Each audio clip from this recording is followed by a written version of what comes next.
Oi pessoal, tudo bem com vocês? Eu me chamo Lidiane Leite, sou neuropsicopedagoga, estou cursando psicomotricidade e hoje eu vou falar sobre alfabetização. Então não vou embora, fiquem aqui comigo por favor, porque vocês vão gostar do vídeo e o assunto é importante. Mas antes quero deixar o meu beijo e meu abraço para todo mundo que deu like, que comentou, que se inscreveu no canal do YouTube e também foi lá no meu Instagram e tá lá me seguindo também. Então, um super beijão para vocês. Também quero deixar aqui o meu abraço para todo mundo que comprou essa semana o livro Caixinha, Cadê o Resultado? Pela editora Matrix. Gente, tem vários lugares que está sendo vendido, na Americanas, na Booktoy. Eu vejo minha caixinha assim em várias lojas, eu fico muito feliz que as pessoas estão comprando e tá ajudando as crianças a desenvolver a matemática e a trabalhar esses conceitos numéricos que é tão importante. Então, eu estou muito feliz, me sentindo muito agradecida por todos, tá bom? Um super beijão para vocês. Mas vamos lá falar de alfabetização, que é o que interessa. Gente, Luria, que eu estudo muito ele, já dizia que nós temos 3 bases, sabe? Primeira, que é tônus e equilíbrio, força. Essa primeira base tem que ser muito bem trabalhada para poder construir a segunda base, que é a orientação espacial, orientação temporal, também tem esquema corporal aí. Então, se a primeira base, que é tônus e equilíbrio, não é bem trabalhada, bem desenvolvida, automaticamente a segunda base e a terceira lá na frente já vai ter problema. Por quê? Porque a primeira base já está com falhas. Então, toda a trajetória vai ter problema. E aí, o que acontece? Não adianta resolver um problema lá da terceira base, entendeu? Que não vai resolver porque a primeira base está comprometida. Então, nós temos que voltar para a primeira base, que é tônus e equilíbrio, resolver essa base, deixar ela 100% pronta para pensar na segunda base e só depois para a terceira base. E o que é a segunda base? Que é mais ali na segunda infância. A orientação espacial, a orientação temporal, esquema corporal. Essa segunda base tem que ser muito bem desenvolvida, mas muito mesmo, gente, para poder ter a coordenação motora, que é a parte mais refinada, que é a terceira base. Então, Luria diz que não adianta trabalhar muito a terceira base se a primeira e a segunda tá com falhas. Então, eu vejo muito vídeo, mas muito de coordenação motora fina, aí na internet, rolando pelos grupos. Mas aí eu penso, será que essa criança tem uma primeira base bem feita? Será que ela não tem um problema de equilíbrio, de tônus, de força?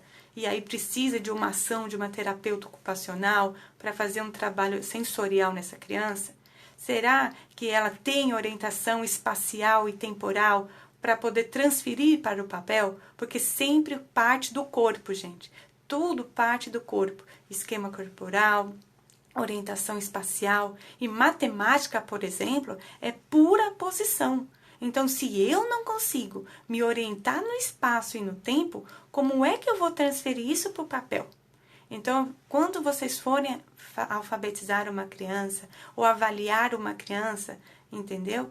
Temos que ver isso, se elas têm os pré-requisitos, se ela tem lateralidade, se ela tem esquema corporal, se ela tem discriminação tátil e auditiva, se ela tem coordenação motora fina, se ela tem orientação espacial e temporal, se ela tem os conceitos de espaço, de tempo, de direção. Então, tudo isso tem que ser avaliado. Não é fácil avaliar uma criança, gente, não é fácil.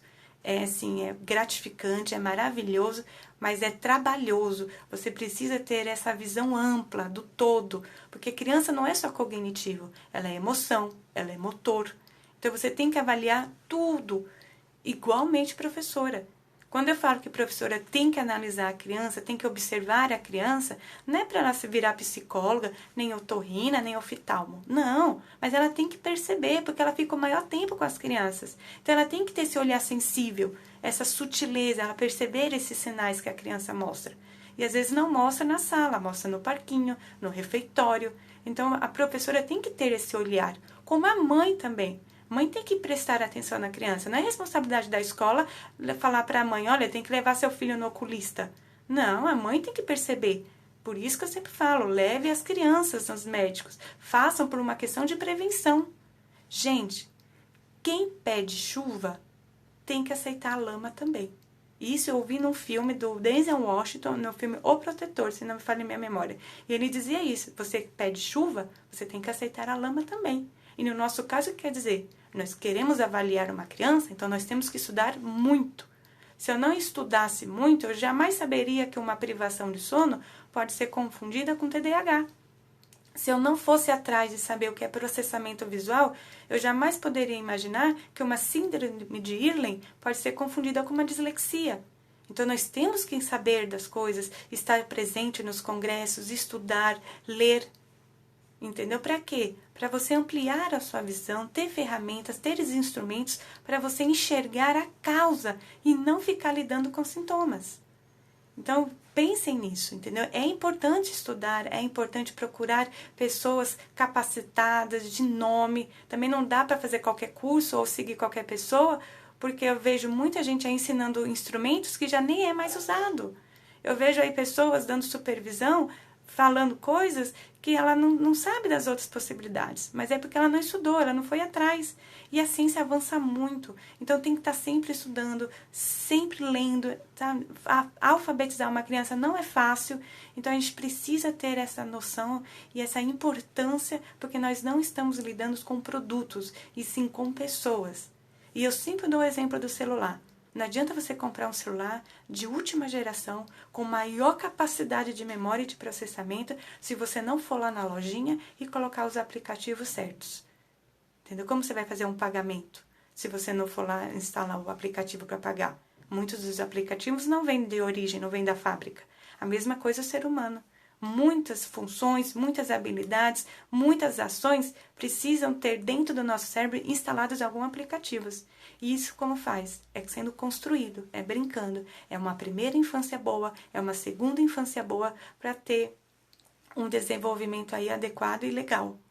Agora, se você não desenvolve, se a criança não constrói, ela não vai acordar um belo dia e ter todas as funções desenvolvidas. Não é assim que acontece. Não é como o osso, que cresce de uma noite para o dia. As funções, as habilidades e os conceitos são construídos. Então, nós temos que sim ir atrás de saber quais são os marcos de desenvolvimento, quais são os pré-requisitos da leitura, da matemática, da escrita, e estudar muito. Entendeu? Esse é o meu recado para vocês hoje. Espero ter ajudado. Um grande beijo para todos. Fiquem com Deus, com muita saúde. É o que eu desejo para vocês. Um super beijão e até o próximo vídeo. Tchau, gente!